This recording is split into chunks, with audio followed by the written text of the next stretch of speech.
Hello students, again we all are here with the new video of class 9th and today we will carry our new chapter who named as diversity of all living organism, or you can say diversity in all living organism. Diversity in all living organism, or you can use the term biodiversity here. Okay, bio, what does it mean? Living organism. And what about diversity? That is variations. Okay, a lot of living organisms are present in our environment, in our ecosystem, and a lot of variations in the living organism also present in our environment. Means we can say lakhs, millions, billions of living organisms are present in our earth, and we will have to study about all the things in this one chapter. So how much time we all will take? I think approx 50 years, almost 60 years. And this time limit is not definite. Means under this time limit we will study about all the things.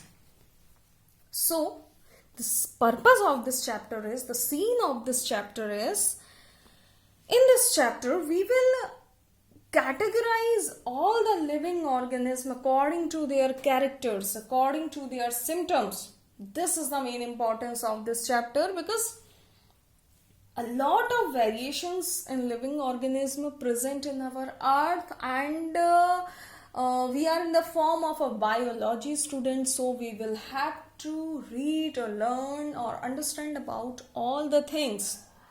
That's why scientists thought and they categorize all the living organisms in some particular categories according to their characters. Okay?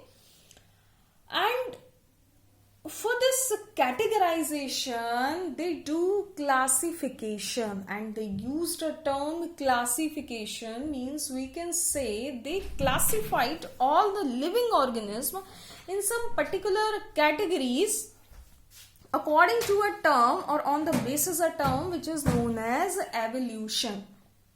Okay, on the basis of evolution they categorize all the living organisms, and according to this evolution we can say living organism formed, or the form of living organism came in the field of simpler to complex one. Means firstly simpler living organism came, then complex one came. This is the real meaning of evolution. Means simpler to complex. Evolution happened here. Okay. If I will tell you about the living organism, then we will carry some important things, or some important classification, or some important fact on which classification done, such as cell level. Okay, cell level means there are mainly two types of animals are here who contain unicells, or they are unicellular, or we can say some are multicellular definitely, or we can say some are eukaryotes, some are prokaryotes, or we can say one fact is that is we can say cell wall. Okay, some will be here who will contain cell wall, some will be here who will not contain cell walls. On the basis of all these things, scientists derived mainly 5 kingdoms. Okay, mainly 5 kingdoms they derive from simpler to complex living organism. Okay, they derive mainly 5 kingdoms, and we will study about all the 5 kingdoms. Some students thought these kingdoms are very hard for study, very hard for learning, but we will proceed one by one step. With the help of one by one step, we will proceed our all the content, all the work. So it will be very easy for all of you. Let's see. First kingdom which is derived by the scientists, that is known as Monera kingdom. Monera. That is a very simple kingdom. Means this kingdom contain a very simple living organism. Okay. On the basis of cells, we can say moneras are unicellular. Very basic. Unicellular organism which is in the Monera kingdom. They are unicellular. Next thing, they will be prokaryotes or eukaryotes. Firstly, prokaryotes come or eukaryotes come? Definitely firstly prokaryotes come. Okay. So they will be prokaryotic. Again and again I am telling you, we will carry some very simple symptoms, very simple characters. Monera, definitely they will be unicellular or they were unicellular. They were prokaryotes, and on the basis of nutrition we can say they are autotrophic or heterotrophic. They can acquire any one type of nutrition medium. They can be autotrophic and they can be heterotrophic. What about their cell wall? Cell wall may or may not be present in their body. Okay, we are carrying very simple symptoms. So Monera are unicellular, they are prokaryotic. On the basis of nutrition, we can say they are autotrophs, and heterotrophs means they may be autotrophic, may be heterotrophic, and cell wall may and may not be present in their body. And what about their examples? In Moneras, bacterias will come. Okay, all the bacteria will come in the category of Monera. And if I will tell you about some examples of bacteria, then we can say you can write mycoplasma, and you can also write cyanobacteria. Okay, these two examples easily we can give, and all the bacteria will come in the kingdom Monera. This was all about the Monera kingdom, and for the diagram you can take the help of your book, and if you will want, I will definitely upload the diagrams also. This was all about the first kingdom. Just see how easy it was. Okay, now second kingdom came. That is known as Protista kingdom. Second kingdom is known as Protista kingdom, and in Protista kingdom they all were unicellular. They all were unicellular. What about their prokaryotic or eukaryotic?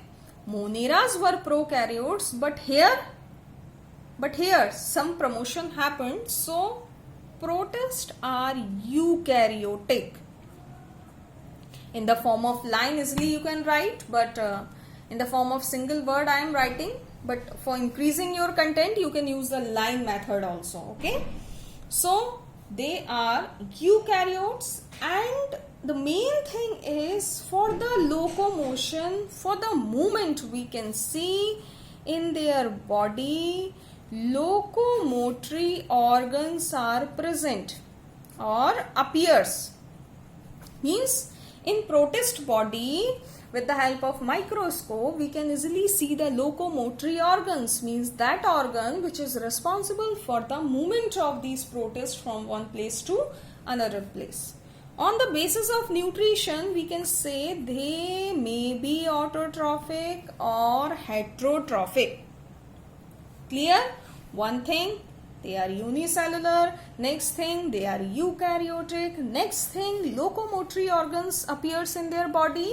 And on the basis of nutrition, we can say they may be autotrophic or heterotrophic.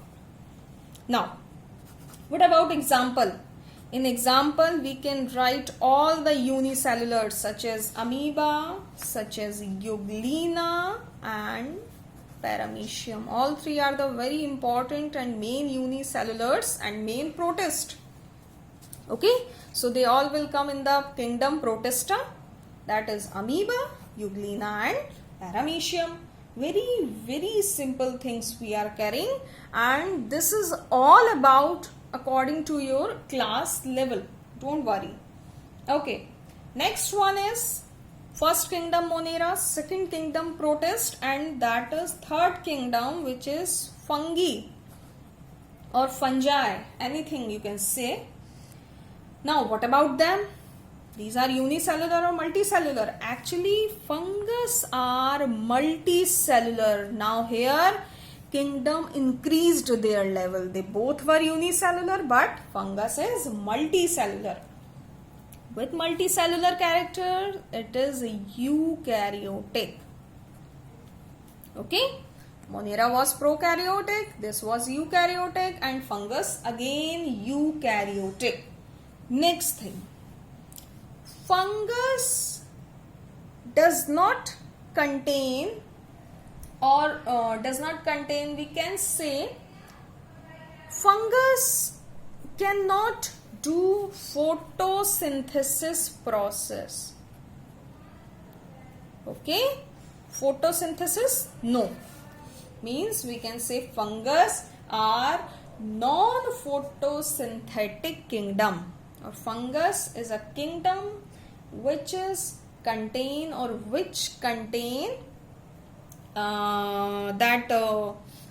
carrying the nutrition mode, which will be definitely, if they will not contain photosynthesis or they will non-photosynthetic organism, then what about their food mode? Definitely they will be saprophytes. Okay, means they will depend on dead and decaying material, or they will be heterotrophs, means they will depend on other ones for their food need. Okay, next thing, what about their cell wall? In the body of fungus, cell wall present. Okay, cell wall present in the body of fungus. Now, what about their formation? How their cell wall formed?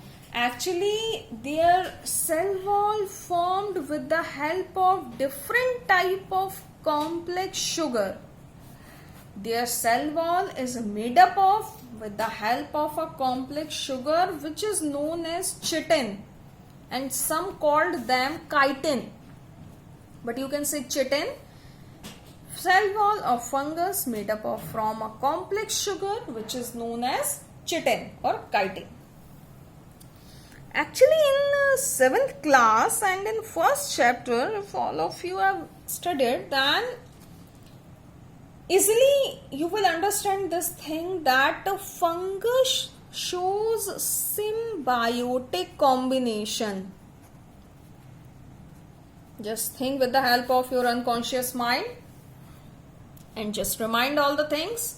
Fungus shows symbiotic combination, and this symbiotic combination is known as lichens. Lichen is the combination of fungus and algae. If you have studied very well, this thing will be very, very clear in front all of you. Fungus shows symbiotic combination, and this combination is known as lichens. And this lichen means combination of fungus and algae. Means one will complete the other one's food requirement, and other one will complete the requirement of first one on behalf of shelter, on behalf of water, on behalf of minerals. Okay, so lichens show symbiotic combination, and lichens means togetherness of fungus and algae. Okay. Other example of fungus, you can say mushroom. Mushroom is also a type of fungus. You can say yeast. Yeast is also a type of fungus. So, as I told you, scientists classified all these kingdoms in 5 categories. 3 categories are in front all of us. First one is Monera, second one is Protist, and third one is fungus. And this was all about the classification of all these 3 kingdoms. Means these characteristics are very, very sufficient according to your class level. Clear? But there are mainly 5 kingdoms. Where are others 2? First one Monera, second Protist, third fungus. Fourth is known as planty kingdom or plants, where all plants will come. and fifth kingdom is known as Animalia.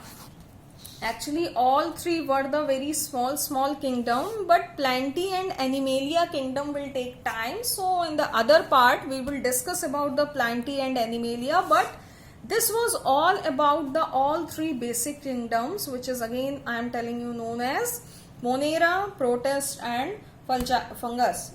Just read about them properly, and you can easily take the help of your textbook on behalf of diagrams and about the Plantae and Animalia kingdom. One by one in the other part we will discuss about them. Thank you.